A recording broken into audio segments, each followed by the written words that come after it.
देखिए, आप लोग जो है डिफरेंशियल इक्वेशन में ऑर्डर और डिग्री पर आधारित जितना भी सवाल बताया गया है वो सवाल को एक बार बनाना है। उसके बाद आपके पास जो भी किताब है उससे आप बनाइए। मान लीजिए कहीं कहीं प्रॉब्लम आ रहा हो, उसको लिखना है, वो सवाल को लिख करके आप भेजिए, हम उसका सॉल्यूशन करेंगे। ये आपका होमवर्क रहा। ठीक, चल रहा था वेक्टर। ठीक, सुबह वाले में वेक्टर समाप्त था, शाम वाले में कुछ सवाल बचा हुआ था। जो सवाल बचा हुआ था हम 3D में जो है उसको कंप्लीट करा देंगे। ठीक, लेकिन ये रहा होमवर्क। डिफरेंशियल इक्वेशन जहाँ तक पढ़ाए थे वहाँ तक पहले धीरे धीरे क्लास करते हुए चलें। जहाँ प्रॉब्लम आ रहा हो तो वो सवाल भेजें और बतावें, फ़ोन करके भी, जैसे भी हो उसको ठीक करना है। 3D हम अभी स्टार्ट कर रहे हैं।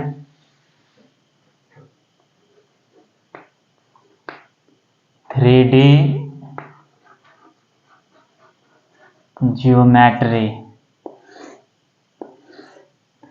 देखिए, 3D ज्योमेट्री को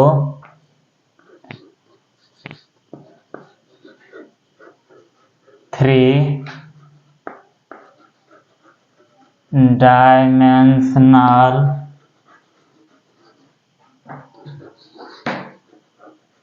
ज्योमेट्री भी कहा जाता है। देखिए, 3D ज्योमेट्री को 3D डायमेंशनल ज्योमेट्री भी कहा जाता है। इसी का नाम है सॉलिड ज्योमेट्री। देखिए, 3D ज्योमेट्री बोलें या 3 डायमेंशनल ज्योमेट्री बोलें या सॉलिड ज्योमेट्री बोलें, सभी का अर्थ एक ही है। क्लास 12th का जो सिलेबस दिया गया है 3D का, वो है 3D भाया वेक्टर। 3D जो पढ़ना है, जितना संभव हो सके वेक्टर के द्वारा पढ़ेंगे। 3D वेक्टर के द्वारा 3D पढ़ेंगे तो ये आसान होगा, और क्लास 12th में भी इसी पर आधारित दिया हुआ है। ठीक, पहले आप इसको लिखें, उसके बाद आगे की चर्चा करेंगे।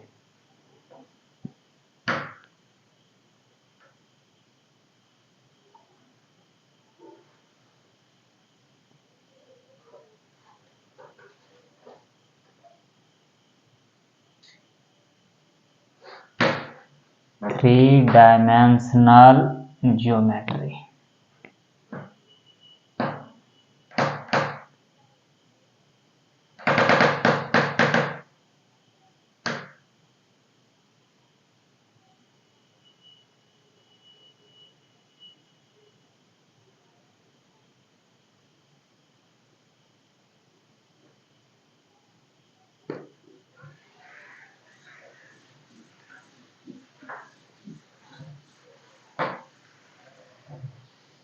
इसमें फर्स्ट फिगर बनावें।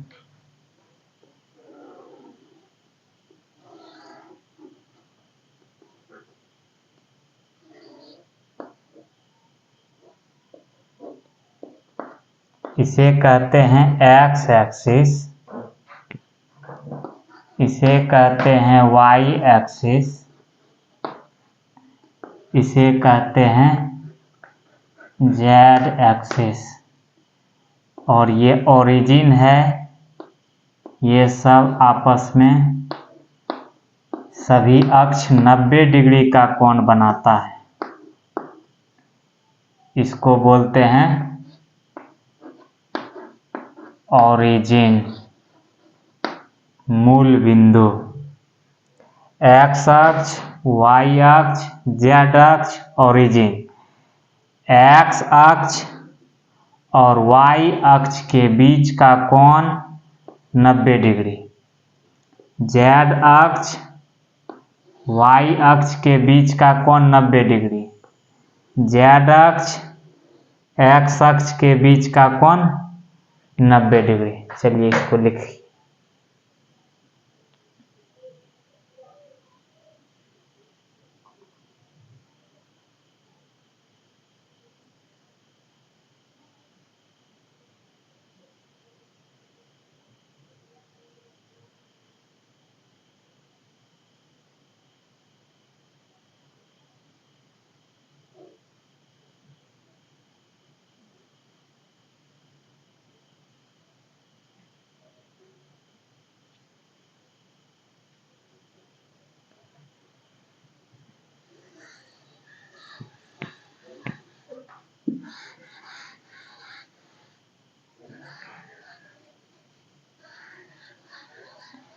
देखिए अब सेकेंड फिगर हम ये बनाए हैं, यहाँ ओरिजिन लिखे थे फर्स्ट में, ये सेकेंड फिगर है।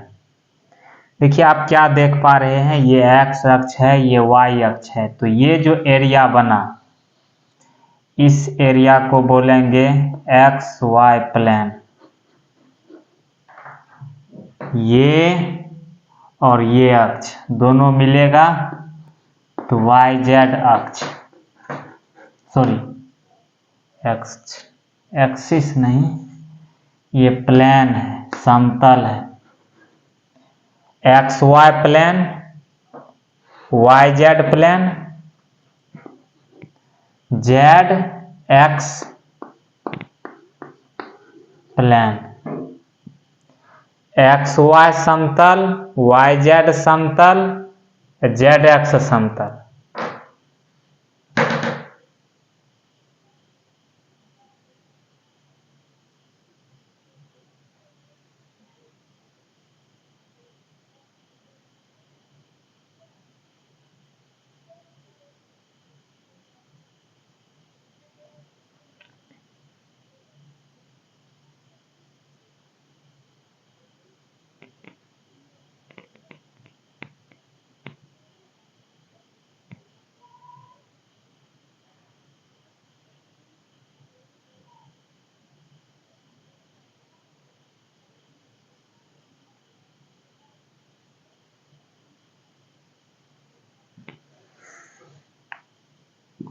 फिर से एक बार सुन लें, ये एक्स अक्ष है, ये वाई अक्ष है।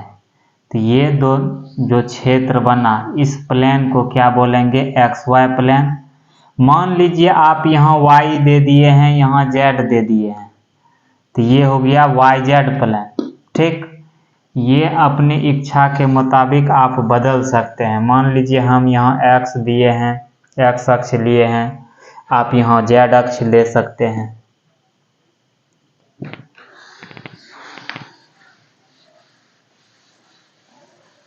देखिए लिखना नहीं है, ये देखना है पहले। मान लीजिए ये एक्स अक्ष है, ये वाई अक्ष है, ये 2D में आप पढ़े थे, ये वाई डैश है, ये एक्स डैश है। मान लीजिए कोई बिंदु यहाँ पर P है, एक्स कोमा वाई, तो ये दूरी क्या होता था, ये वाई होता था, ये एक्स होता था। ठीक उसी प्रकार से थर्ड पॉइंट देना है इसमें कि मान लीजिए कि एक बिंदु जो है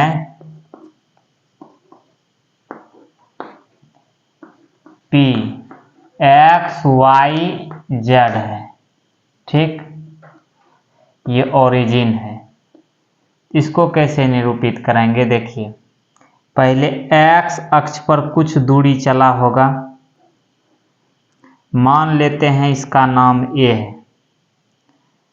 तो कुछ दूरी एक्स अक्ष पर चला है, देखिए यहाँ ओरिजिन है, यहाँ से हम कुछ दूरी तय किए हैं, तो मान लेते हैं x दूरी तय किए हैं। अच्छा, y पर चले हैं अभी क्या? नहीं चले हैं, तो ये क्या हो जाएगा? 0 हो जाएगा। फिर z अक्ष पर चले हैं हम क्या? नहीं चले हैं, हम सिर्फ x अक्ष पर चले हैं, इसलिए ये 0 होगा। ठीक उसी प्रकार ये x अक्ष के दिशा में हम चले थे, y अक्ष के दिशा में जा रहे हैं। ठीक, कुछ दूर हम आए y अक्ष के दिशा में, मान लेते हैं यहाँ पर आए B।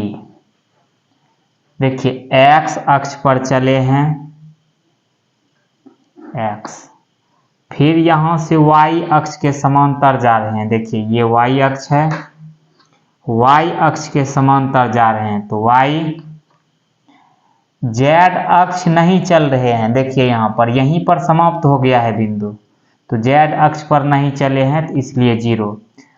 अब यहाँ से z अक्ष तो इस दिशा में है, देखिए ऊपर की ओर है, तो ये जब ऊपर की ओर जाएगा, ठीक, तो ये z ट्रेवल किया, z कुछ दूरी तय किया, तो यहाँ पर क्या हुआ? पहले x चले, फिर y चले, फिर z चले, तो यहाँ पर क्या हुआ? x, y, z। ठीक, मान लीजिए y अक्ष पर कोई बिंदु रहता, मान लीजिए यहाँ पर या यहीं पर, तो आप क्या लिखते? मान लीजिए, लिखना नहीं है, ये देखना है पहले। मान लीजिए यहाँ कोई बिंदु है, तो आप क्या लिखते? आप तो x चले नहीं है यहाँ पर, तो x तो ओरिजिन है, यहाँ x तो समाप्त है, तो x चले नहीं, सिर्फ y दूरी गए हैं, तो y, z भी नहीं चले हैं, तो ये 0। तो ये सब लिखाएंगे, ये सब पहले इतना सा बात यदि समझ चुके हैं तो लिख लीजिए। और यहाँ से चला तो इसके बीच का कोण कितना? 90 डिग्री। देखिए ये रेखा है कैसे, मान लीजिए क्या है,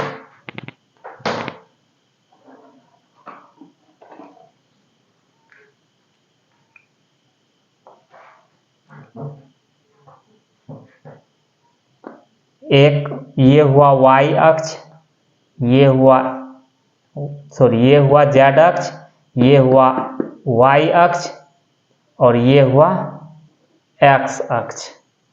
तो यहाँ पर देखिए, जब आप y अक्ष के समांतर इसको लेकर जाइएगा, समांतर जाने का मतलब इधर, ठीक, तो क्या होगा? यहाँ से जब रेखा इधर जाएगा, तो ये दोनों के बीच का कोण कितना होगा?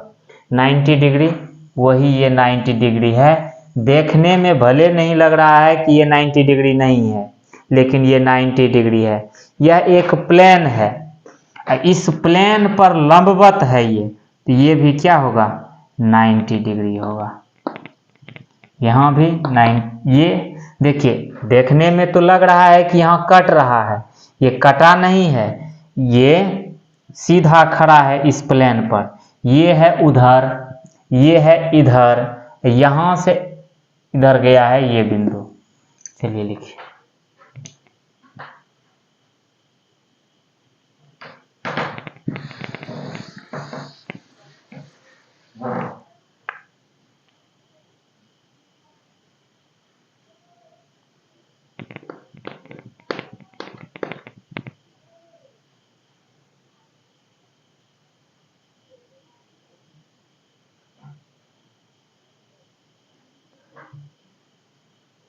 अब मान लीजिए ये इसके समांतर जा रहा है, जैसे कि ये आ रहा है इधर, ठीक, इसी के समांतर ये खींच दिए। ये दूरी यदि x है, तो ये भी दूरी क्या होगा? x। जैसे ये दूरी y है, तो ये भी दूरी क्या होगा? y होगा। ये यहाँ से यहाँ तक की दूरी z होगा।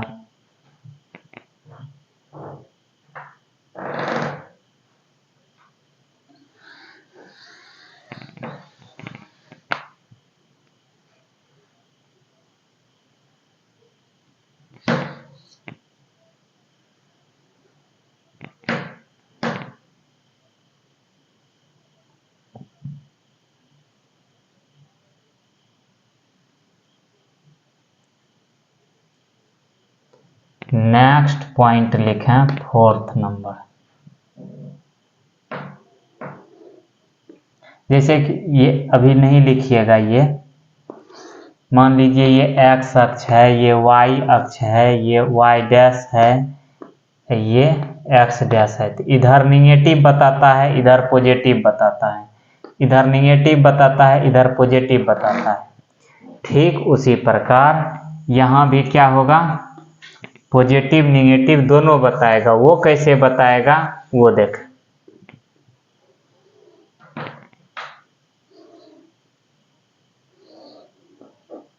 x अक्ष, y अक्ष, z अक्ष, ओरिजिन ये जो गया ये है x डैश, ठीक, ये है y डैश,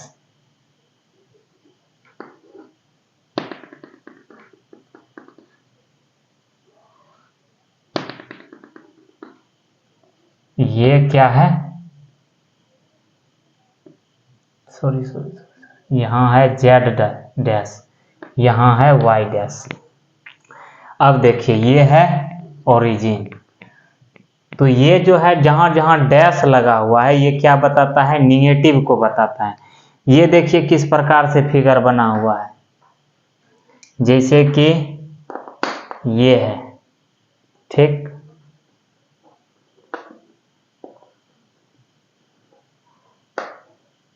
अब ये जो y अक्ष है तो इसका निगेटिव किधर बनेगा, उधर अंदर की ओर, ठीक। इसका निगेटिव किधर बनेगा, नीचे की ओर। इसका किधर बनेगा, उधर दीवार के उस पार।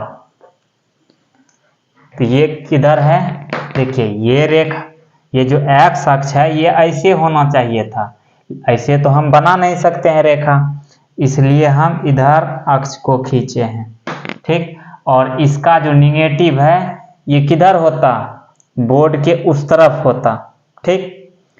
ये तो खड़ा हम खींच चुके हैं z एक्सिस, इसका निगेटिव नीचे हुआ, इसका x अक्ष का y अक्ष का निगेटिव लेफ्ट साइड में इधर है।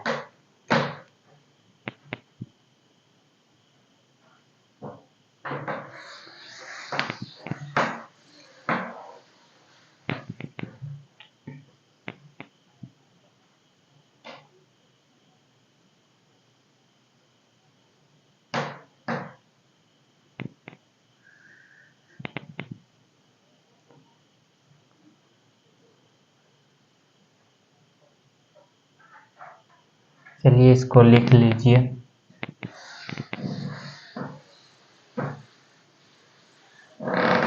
देखिए यहाँ तक में जो भी आप देखे आप एक रिमार्क्स लिखिए।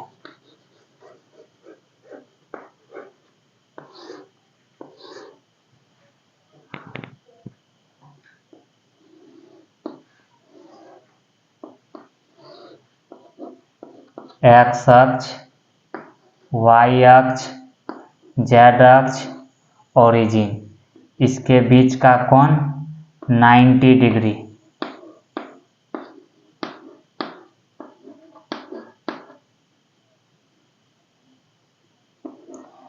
देखिए आपसे कोई पूछ ले कि x अक्ष का नियामक क्या होगा, x अक्ष पर कुछ ना कुछ दूरी तय किए हैं तब तो आप यहाँ पहुँच चुके हैं।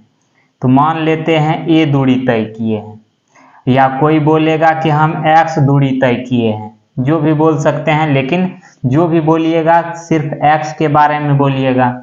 y यहाँ पर नहीं चले हैं, z नहीं चले हैं, तो इसलिए इसका नियामक क्या हो जाएगा, x 0 0।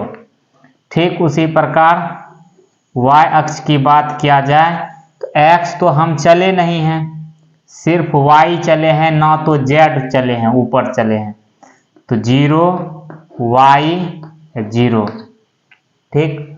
उसके बाद z अक्ष, इसका नियामक 0 0 z। अब आप देखिए यहाँ से सवाल क्या उठ सकता है कि कोई बिंदु x अक्ष पर हो तो उसका नियामक क्या होगा? तो आप क्या बोलिएगा? x 0 0। y अक्ष पर किसी बिंदु का नियामक क्या होता है? 0 y 0। z अक्ष पर किसी बिंदु का नियामक 0 0 z। जैसे 2D में x अक्ष पर यदि कोई बिंदु है उसका नियामक क्या होता है? x, 0।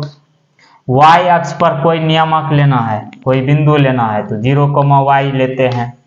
ठीक उसी प्रकार यहाँ पर भी लिया जाता है। तो आप क्या लिखिएगा यहाँ पर?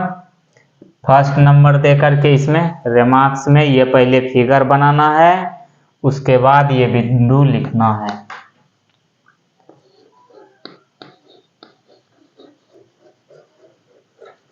Coordinate of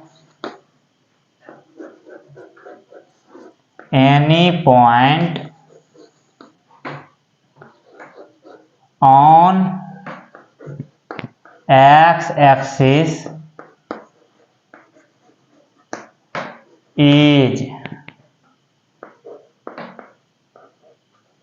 x, 0, 0।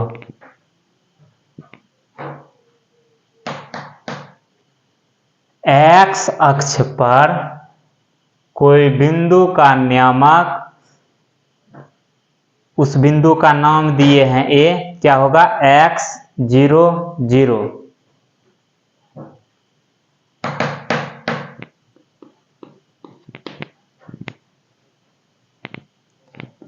Coordinate of any point on y axis is B 0 y 0।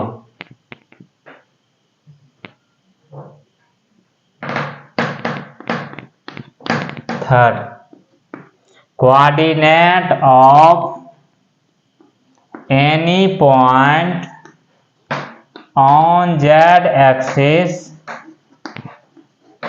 Is C 0, 0, z। ये था पहला फिगर बना करके, 1 नंबर फिगर बना करके रिमार्क्स में ये तीनों बिंदु हम लिखे हैं।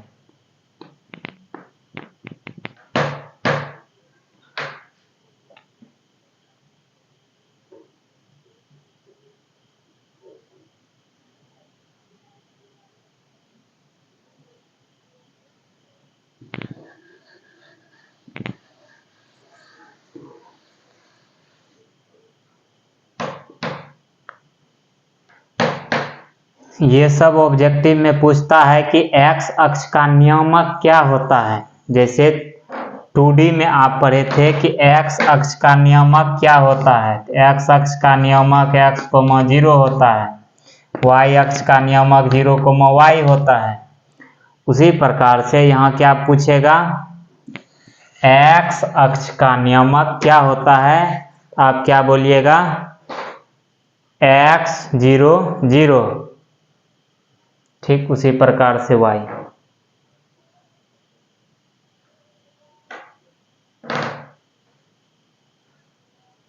इसका हिंदी यदि लिखना आप चाहते हैं तो लिखिए x अक्ष पर कोई बिंदु का नियामक A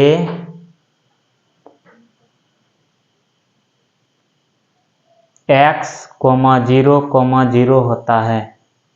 ठीक उसी प्रकार से सभी का हिंदी x के जगह y लिखना है, z लिखना है। चलिए इसको आप लिख लिए होंगे।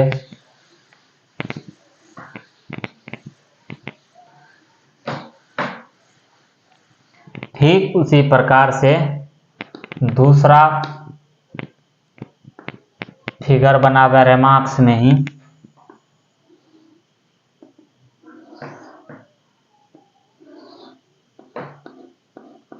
x अक्ष, y अक्ष, z अक्ष, ये ओरिजिन।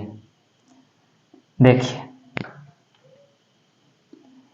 यहाँ आए इसका नियामक क्या था, ए x, 0, 0। y अक्ष का नियामक क्या था, b 0, y, 0। z अक्ष का नियामक क्या था, 0, 0, z। कल के डेट में ऐसा भी तो पूछ सकता है यहां से यहां चला जाए, ठीक, तो इसका नियामक क्या होगा। देखिए इसका नाम हम P दे रहे हैं। सबसे पहला बात तो इस क्षेत्र को किस प्लेन के नाम से जानते हैं, आप बोलिएगा एक्स वाई प्लेन के नाम से जानते हैं, ठीक। तो आपसे पूछा जाएगा कि एक्स वाई प्लेन का कोऑर्डिनेट बताइए। देखिए एक्स अक्ष पर एक्स दूरी चले, वाई अक्ष के समांतर जा रहे हैं वाई चले हैं, ठीक।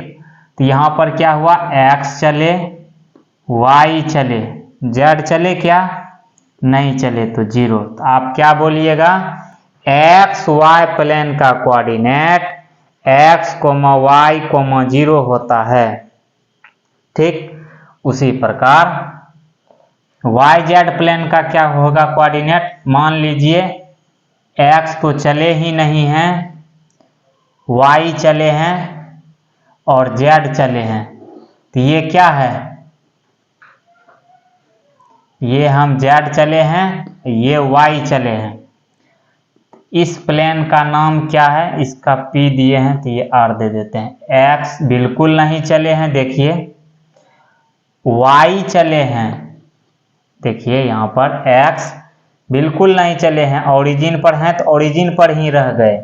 जैसे मान लीजिए यहाँ था, यहाँ का कोऑर्डिनेट लिखना, ये x अक्ष है ये y अक्ष है, x चले हैं, देखिए यहाँ पर x चले हैं तो x लिखे हैं, y नहीं चले हैं तो 0 लिखते थे, ठीक। उसी प्रकार से x नहीं चले हैं, x ये है क्या, y है, तो y पर चले हैं तो y, z पर भी नहीं चले और x पर भी नहीं चले, तो ये बिंदु आ गया। यहाँ देखिए z पर चले, देखिए y पर चले z पर चले तो ये बिंदु आया। इस प्लेन का क्या नाम है, इस प्लेन का नाम है Y Z plane.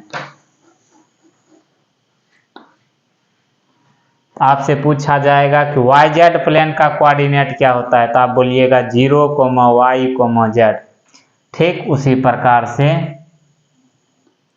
Z X plane का कोऑर्डिनेट क्या होगा, यहाँ पर देखिए एक्स वाई है तो यहाँ एक्स वाई है, जो नहीं है यहाँ पर उसका कोऑर्डिनेट 0।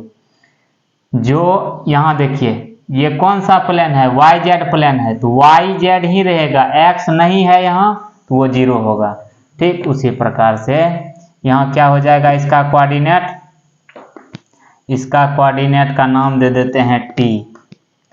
ये हो जाएगा z है x है, y तो है ही नहीं तो y 0, x है और z है। चलिए लिखिए, ये फिगर बनाइए पहले उसके बाद लिखाते हैं।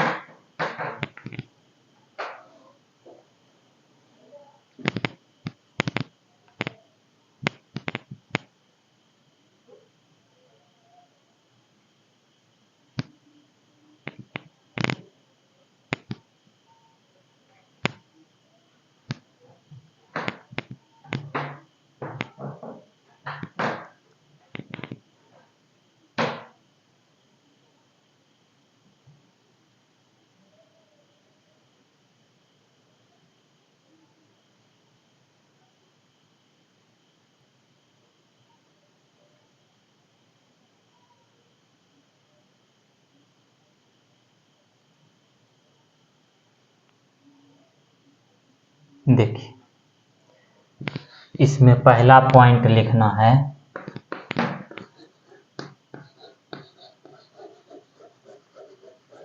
Coordinate of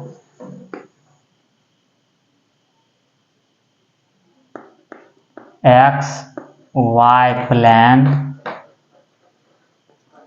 is X Y plane का नाम क्या है? P। एक्स है वाई है, इसलिए X comma Y comma 0। Second, coordinate of Y Z plane, तो आप क्या लिखिएगा? Y Z plane. चलिए, प्लेन इज आर। यहाँ देखिए वाई जेड है, एक्स नहीं है तो 0, वाई है, जेड है। ऑर्डर हर हमेशा लिखना है एक्स वाई जेड के क्रम में, ये नहीं कि वाई जेड एक्स, इस प्रकार से नहीं लिखना है। पहले एक्स अक्ष को लिखते हैं, उसके बाद वाई अक्ष को लिखते हैं, उसके बाद जेड अक्ष को लिखते हैं। थर्ड पॉइंट लिखा, चलिए लिखिए, coordinate of Z X plane is, इसका नाम शायद टी दिए थे, आप देख लीजिएगा। यहाँ क्या होगा? एक्स तो है, वाई नहीं है, जेड है। यहाँ तक समझने में यदि कोई प्रॉब्लम है तो बताना है। आपको क्या करना है? फोटो खींचना है, बता देना है कि यहाँ पर प्रॉब्लम है, तो दूसरे वीडियो में उसका चर्चा हम करेंगे। हाँ, जैसे कि मान लीजिए आज का डेट, आज 28 न है, आज 28 अगस्त है। आप यदि 29 को लगभग 10 बजे तक बता देते हैं तो नेक्स्ट वीडियो में हम बता पाएंगे। आप यदि ये वीडियो देखिएगा 2-3 दिन बाद, तो इसमें हम बता नहीं पाएंगे, इसलिए जब भेजा जाए तब ही देख करके निश्चित रूप से बता दें, या तो हम लास्ट में ही बता पाएंगे। दिक्कत तो होना नहीं चाहिए। चलिए लिखिए,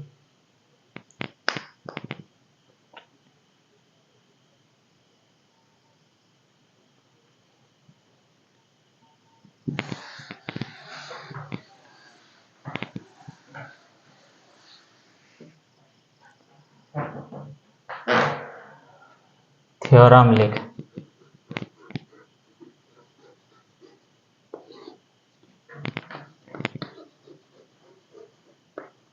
find the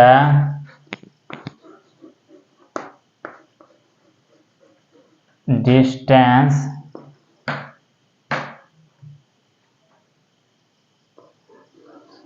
of a point P x y, z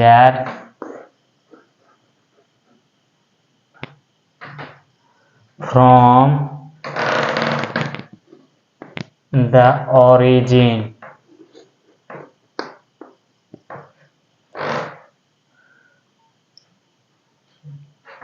बिंदु P से मूल बिंदु के बीच की दूरी निकालना है, या ऐसे बोल सकते हैं मूल बिंदु से बिंदु P की दूरी को बताना है।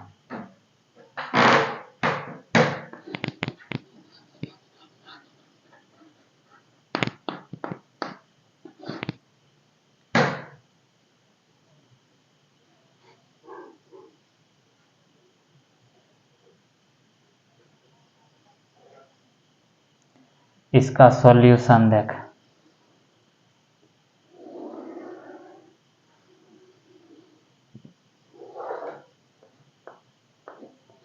एक्स अक्ष, वाई अक्ष, जेड अक्ष, ओरिजिन। कोई बिंदु मान लेते हैं कि P यहाँ पर है, एक्स वाई जेड, यही बिंदु P का यही बिंदु O और P के बीच की दूरी को निकालना है। वेक्टर विधि से यदि आप निकालना चाहते हैं तो निकाल सकते हैं। ये x अक्ष है, ये y अक्ष है, ये z अक्ष है। तो OP वेक्टर क्या लिखिएगा आप?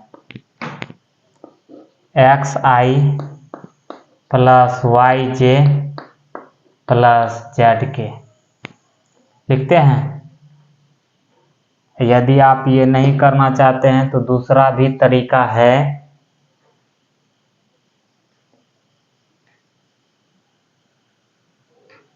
सिंपल है, OP वेक्टर निकालने के लिए सिखा चुके हैं। तो ये क्या होगा?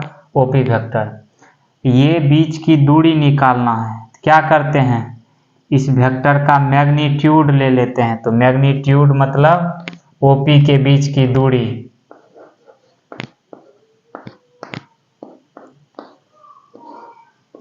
X square plus Y square plus Z square vector में बता चुके हैं। यदि कोई वेक्टर इस रूप में लिखा हुआ है तो इसका मापांक यदि निकालना हो, मैग्नीट्यूड निकालना हो, तो ये फॉर्मूला लगाते हैं। तो ये क्या हो गया? मूल बिंदु से किसी बिंदु P x y z का दूरी, ये दूरी हो गया। और दूसरा भी तरीका है, सिंपल है, इसको याद रखें। कम से कम फॉर्मूला याद रखना है। जैसे सवाल अभी देंगे, चलिए लिखिए पहले इसको।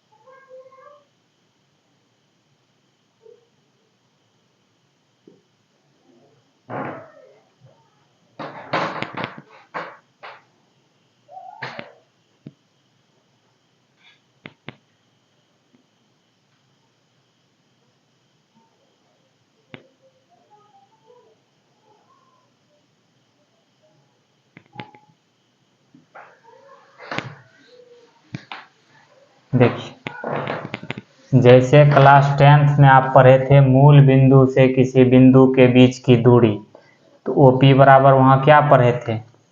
√x² plus y²। यहाँ 3D है तो z² हो जाएगा। ठीक। अब नेक्स्ट थ्योरम लिखें। Find the distance between Find the distance between 2 points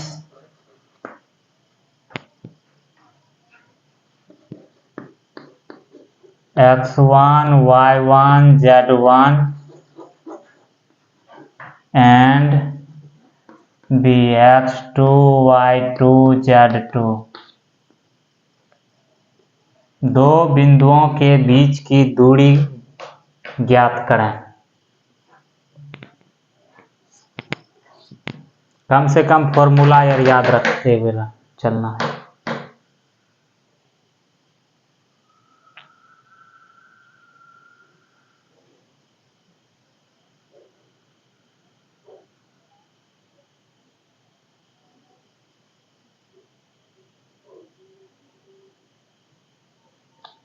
देखिए, दो बिंदु दिया हुआ है, x1, y1, z1, x2, y2, z2। बिंदु AB के बीच की दूरी को बताना है। वेक्टर में बता चुके हैं, बिंदु का दिया रहना मतलब पोजीशन वेक्टर।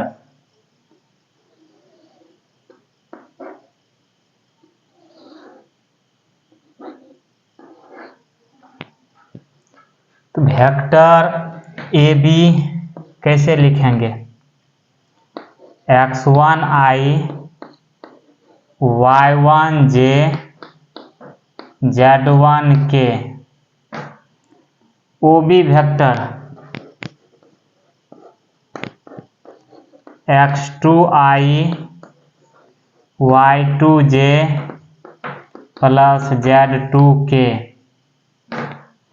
हमें निकालना है वेक्टर AB का मैग्नीट्यूड, तब ना AB का लेंथ निकलेगा। तो वेक्टर AB निकालने के लिए क्या करेंगे? In triangle OAB triangle law of vector addition लगाएंगे। इसमें होता क्या है, जिधर से ज्यादा चल सकें उधर से चलेंगे। तो O से लेकर A तक, O से A तक, अब A से B तक चल रहे हैं, A से B तक, कुल मिलाकर पहुंच गए O से B तक।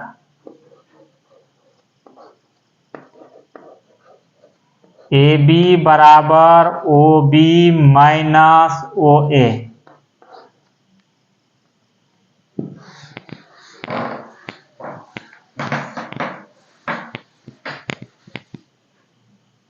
लिखिए यहां तक।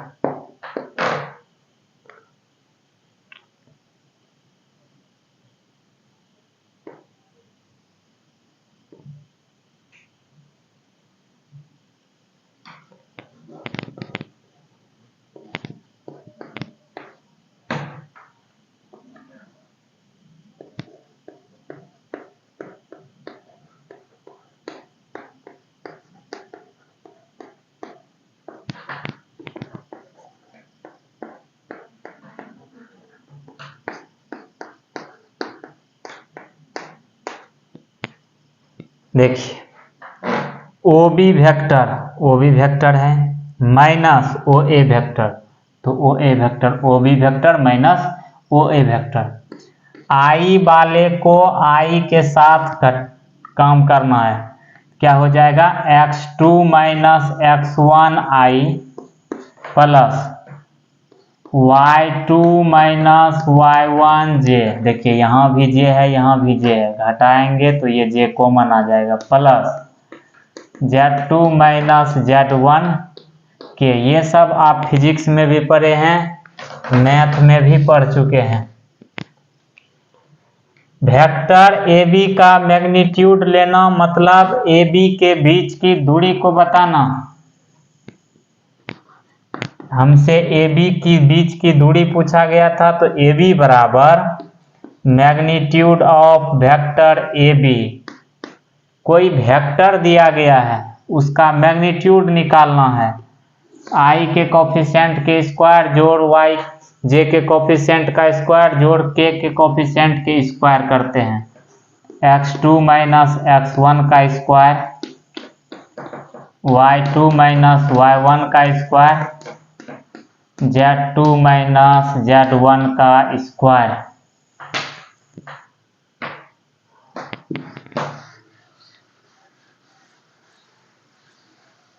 देखिए ये आया AB बराबर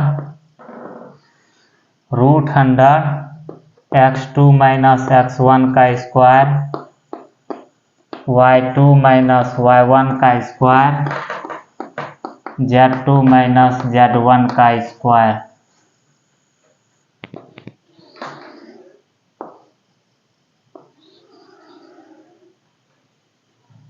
इस फॉर्मूला को जानते हैं डिस्टेंस फॉर्मूला के नाम से। इस फॉर्मूला का नाम है distance formula, which is known as distance formula.